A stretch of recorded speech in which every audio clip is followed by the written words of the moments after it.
This is the Share a Voice podcast, presented by Look Left Marketing. In each episode, we talk to the smartest B2B leaders to tackle the most pressing marketing challenges. Here's your host, Look Left founder and principal, Bryan Scanlon. For nearly 2 decades, today's guest has built brands at some of the largest and fastest growing enterprise technology companies, Intel, Oracle, and Aerospike. She's been a client, a sounding board, and one of the smartest marketers who understands how short and long-term priorities like branding fit together. Christine Chartier, welcome to Share a Voice. Thanks, Bryan. Thanks for having me, and thank you for the very kind words. Oh, you deserve every one of them. So today we're going to talk about branding, and especially for enterprise technology companies. So we're not going to, talk about Chevy or anything like that. So let's just start with, what do we mean by brand, and how does it help and hurt? Yeah, so I like to think of a brand as so much more than a logo or a color palette. Yeah. I think a lot of people just think of a brand as the mark, right? But for me, and I think in the practice of branding at large, it represents the sum total of all the perceptions, the emotions, the experiences that stakeholders have with your company. Especially in the enterprise, where buyers engage with your brand long before they talk to sales, a strong brand accelerates pipeline. Some studies even show that it's close to 20% faster. I think Gartner had that particular stat most recently. Conversely, a weak or misaligned brand creates friction at every step, right? And so that reduces trust. It makes for longer sales cycles and even potentially higher customer churn. One of the things that we often do is work with companies, and you're getting on a short list. There's a market category, right? Like it's graph databases or whatever it is. And I often feel like, particularly with startups, the brand is the category. They're so focused on the category, which is a important and critical thing, just to be clear.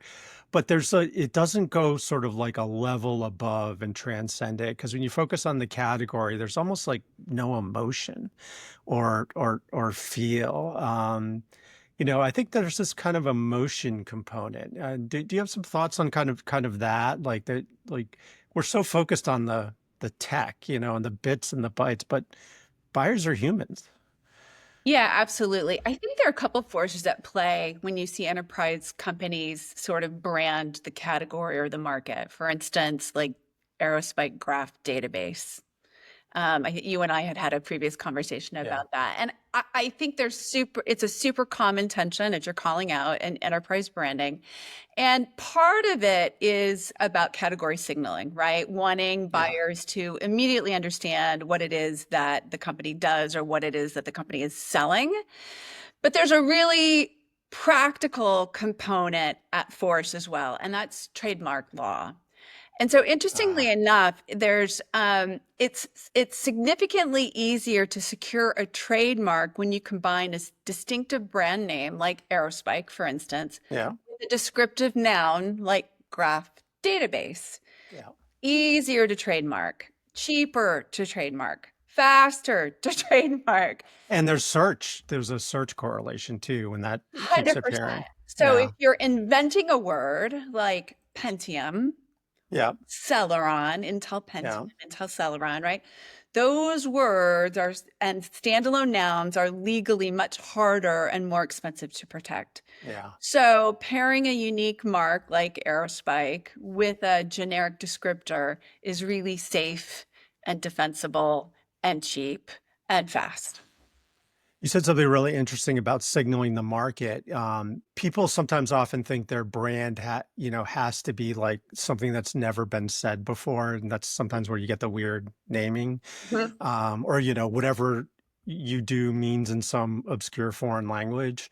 But, I call that tethering. Like you have to grab onto something that people know and kind of bring it to the brand, unless you've built the brand. So think of like the Intel jingle, right? Like, that when that plays, that's Intel. But that took a very long time and a lot of money.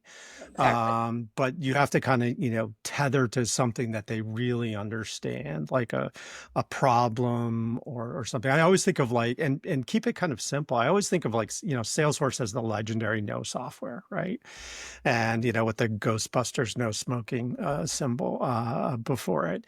And, I think that, those things, have an emotion component because, when I see that, I think of Ghostbusters, right? Like it's got some, or, things like that. But, I think that notion of tethering is really important. And, we mentioned Intel, like they had to build stuff over time and, obviously they have a huge war chest and that, how long could it take and how patient do you have to Oh my be? goodness. Well, I mean, the length of time really is also a factor of, can be a factor of spend, right? Yeah. So if you're an Intel of the world back in the day, right, with the Intel Inside program, that's that was, I think, like a $300 million annual spend just on the Hmm. branding component of it, right? And so it was at a time and I was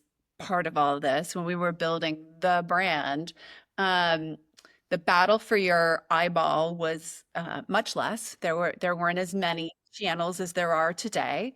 And you had many customers, the computer makers out there also participating in the brand building of the organization. So, when you've got, multiple companies spending a lot of money annually, that can that can, take less time than if you're one company competing in a market where there are multiple channels and it's just hard to break through and get attention. Yeah. So, One of the things that I thought was really creative when you did the Aerospike brand, it was really bright and good, but there was also this component of like playfulness, which, in enterprise tech, that stuff tends to go away very quickly. I mean, there's some bad examples like Clippy from Microsoft for and stuff. sure. And we're dating ourselves probably a bit here, but Probably. uh, but yeah, but the notion of like, developers, kind of seem to want some more of that playfulness. You look at developer companies, there's a lot of like almost cartoon, generated kind of stuff. And you had Spike, who is Aerospike's a rocket who has, the fishbowl helmet, for the spacesuit. And I just think that there's this great thing where you could just have some playfulness and particularly now with AI, like I think it kind of opens up like that's a good place for the playfulness because AI isn't human and some people try and make it human, but make your mascot the AI image and maybe you can brand it through AI. I mean, it's kind of the frontier, but Yeah, I think that I think it all comes down to who your target market really is, right? yeah. And the culture of your target market. So developers are kind of notorious for being, and I mean this in the kindest way, a little quirky, right? They're a little offbeat. And Highly individual and highly highly individual. individualistic. Yeah. Absolutely. They don't want anything mass produced, cookie cutter, et cetera, et cetera. So knowing that and marrying that with the culture of your brand and who you're serving, then that's a great recipe for really finding that playful point, right? And being able to bring that out. Now, if you had a brand that was, let's just say like a heart monitor or Yeah. something, like something that's like sort of real life or death, right? Exactly. Yeah. Probably not appropriate to have a playful component of your brand. But if you're, anything short of, life or death, you, you can find a way, right? Yeah. At the end of the day, what it really is infusing emotion, right? It's a way to break through the clutter. It's a way to stand out and have an emotional component and it's a shortcut for the emotional component. It allows you to get there faster. And that's what we found with Spike, our dog mascot at Aerospike. It was, you didn't people love dogs. I mean, the global stats for dog ownership is phenomenal. It's incredibly high. It's something like close to 50% globally, something outrageous like that, right? So we took a little bit of a risk, I guess, if you will. I mean, it was a covered risk, but people responded very quickly and very positively Yeah. to And it. I think there's this thing with animals, like there's cat icons everywhere Mm, throughout dev tech. Like yep, you look everywhere, it looks like cats. And then I launched a company a long time ago called Hortonworks, and mm, it was an open source, Hadoop database, and their competitor was Cloudera. So like mm, mm, straight up, mm. like just classic tech name. And Hadoop had this like pink elephant, very playful open source thing. Yep. So they had green elephants that had the tail, with the nose and kind of so it was like three elephants connected, which is and it just they called it for Horton Hears a Who, which is if you think of the Dr. Seuss things, Yep. and that was really clever, Yeah. and it helped them kind of stand out, instead of like Cloudera, which was very successful, but like, the notion of just like that tech name, like I having think the ability to have I some think fun. in the in the enterprise space and in the tech world, right? I think people tech people, right? Developers, Yeah, architects, IT decision makers, right? VPs of engineering, appreciate very much cleverness, witty, yeah, like intellectually yeah. interesting cleverness. I think just there is a sea of sameness, and I think when the categories also get competitive, it's harder to distinguish yourself. I call it the knife fight begins. It's like we have 100 customers, they have 98. We have 32 features, they have 30. We improve it by 99.9%. They're only 99.8, and I feel like that's a great time for like branding to somehow like infuse something that's different. 100%. And I think you have to feel, like when you look at the competitive set, no matter what field you're in, what part of the enterprise you're in, and you look at the competitive set, oftentimes you all start to sound exactly the same. And Yeah, so you also have to figure out what are table stakes, because yeah, a lot of times you find organizations are hanging their hats on table stakes, and it's so you not only have to meet the table stakes, but figure out, one or two above that, right? And yeah, it's about positioning. It's about understanding your value proposition and then positioning. And yeah. you talked about this at sort of at the top of the conversation. It reminded me about a book. One of the very first branding books I read a billion years ago was by Reese and Trout. It's called The Battle for Your Mind. And it's all about, what space you occupy in somebody's mind so that when they think of X, right, your brand, they think of Y. And Yeah. it's a shortcut, right, to sort of the limbic system, if you will. Yeah. And I think, there are two good places to start there. One, and you've heard me say this a million times, like, what's the first best only?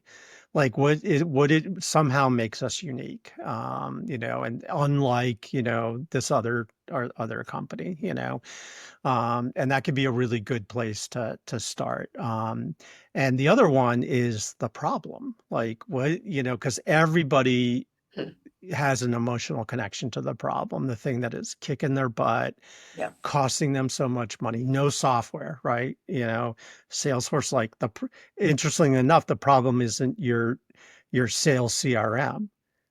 The problem is software, which is just a highly elevated, like industry changing approach. And I think of when I did Red Hat, the brand was the red hat. which was, had a founder story behind it that, when in college he wore a red hat and he fixed people's computers and he went to see Red Hat. And the tech was all the same because it was open source Linux. And the company that ultimately won there was Red Hat, and it was entirely because of execution and brand. And because, the brand ends up being a movement. They're tapping into yeah. a movement, right? I like to think in those lines. One of my favorite enterprise brands is NVIDIA. Oh, yes. And their branding is a masterclass in aligning vision and technology and impact. Yep. They're no longer just a semiconductor company. Exactly. Back in the day when I was at Intel, they were a semiconductor company, just like Intel was a semiconductor company. Now they've become synonymous with the AI revolution. Yeah. Right? There's a point where your brand is the changing of the industry, not just 100%. What you do. Yeah. 100%. And interestingly enough, Wall Street consistently cites NVIDIA not only for their tech leadership, right, which is tech, but for their brand and their ecosystem dominant. Yeah. So I think customers no longer are just buying NVIDIA, the semiconductor, right? They're betting their business on NVIDIA, right? Yeah. Total mess. So I think one thing that's interesting is we had an earlier conversation about this, that sometimes in companies, the leader or founder is the brand. And, there's Elon Musk or Larry Ellison, or you could go Bill Gates, like on and on and on. Do we think it's a good thing? Is it a bad thing? Is it both? Certainly it could be a bad thing for one of them right now. Well, I think, founders can be an accelerant, right? It can also be it can also be an accelerant with side effects. So Steve Jobs is a great example, cult of personality, right? An example of a brand and a leader completely in sync. I mean, that was the good news. They were in sync, right? They were building the Apple, ethos, the mythos, right? By contrast, Elon Musk, as you mentioned, we see a completely different dynamic, right? There's this whole love-hate dynamic even. People adore the Tesla technology, but they also are saying, I love my car, but I hate the man, right? And that's evidence. There's this whole movement, I'm sure you've seen it, with the anti-Elon stickers, right? That say like the anti-Elon Tesla Club, right? And those stickers are selling at scale. Like people are all over. And it's a phenomenally interesting brand and that tithing to the leader to watch to see how this plays out, right? And also kind of a lesson, in how fragile sometimes a brand can be. 100%, right? You have a crisis or, you have, something that's shifted. It can go down very quickly. All right, Christine, this was a great conversation. We always ask at the end for our audience, can you give them one brand-oriented takeaway that they should really focus on as soon as they're done listening or watching? Yeah, I think what I would say from my takeaway would be stop thinking about your brand as being fluff. Treat it as a core go-to-market lever, right? Define your movement, right? Define the emotional and category shift that your brand stands for, right? And then build for it, build it in every campaign, every story, every channel, right? Again, it's not just a logo, it's your promise amplified, right? And don't stop, keep going. Exactly. And, the best brands, as we were alluding to earlier, don't just sell products, they start movements. Yeah. Yeah. What a great takeaway, Christine. Thanks so much for joining us. Oh my gosh, my pleasure. Thank you for having me. This has been the Share a Voice podcast, presented by Look Left Marketing. Subscribe today at Spotify, Apple Podcasts, YouTube, or wherever you get your podcasts. For more B2B marketing insight, visit us at lookleftmarketing.com.